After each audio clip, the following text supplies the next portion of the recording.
Salut les gens qui lisent. Dolly m'a demandé de vous parler de livres, donc c'est avec beaucoup de plaisir que je vais vous parler de deux livres qui m'ont beaucoup touché, beaucoup marqué.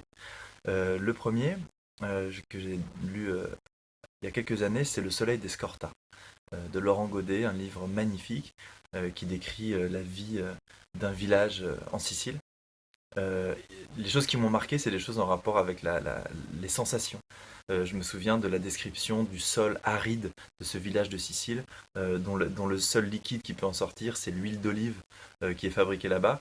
Et c'est vrai que très régulièrement aujourd'hui, quand j'achète de l'huile d'olive ou quand je cuisine à l'huile d'olive, je repense à ces mots de Laurent Godet qui décrivent aussi bien ce soleil frappant et cette terre sèche. Je me souviens aussi des grands festins de pêcheurs qui se font des grands festins de poissons en famille, comme ça. Je me souviens de ces descriptions-là, donc c'est des choses de sensations comme ça qui me restent.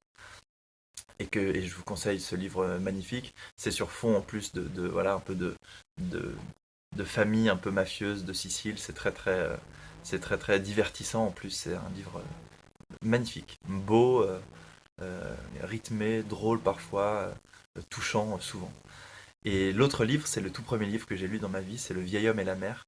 Je me souviens, j'étais en sixième, j'avais lu ce livre, je ne sais plus en combien de temps, c'est un livre assez court, mais dans mon souvenir, j'avais lu toute la nuit, donc ça devait être au moins jusqu'à 22h, 22h15, je pense.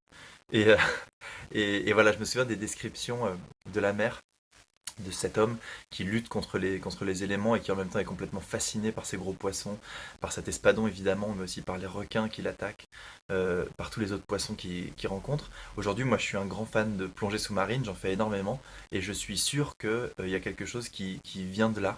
C'est-à-dire que, pareil, c'est un livre qui m'accompagne, pareil, pas physiquement, sinon il serait mouillé, mais qui m'accompagne beaucoup, notamment en plongée. Dès que je suis sur un bateau, sur le Zodiac, pour arriver vers le spot de plongée, j'ai très souvent les mots d'Hemingway qui me reviennent, et voilà, et qui parlent de cette mer magnifique, de ces poissons majestueux, d'à quel point l'homme est tout petit par rapport à cette nature qui est incroyable.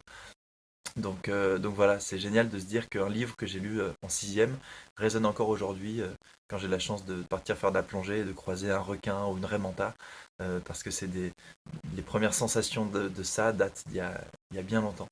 Donc voilà, je trouve que c'est merveilleux de lire quand on est petit. Donc voilà, moi aujourd'hui j'ai deux enfants, j'espère leur faire lire des livres dès le plus jeune âge, parce que c'est beau de lire. Voilà. Lisez, restez chez vous et prenez soin de vous.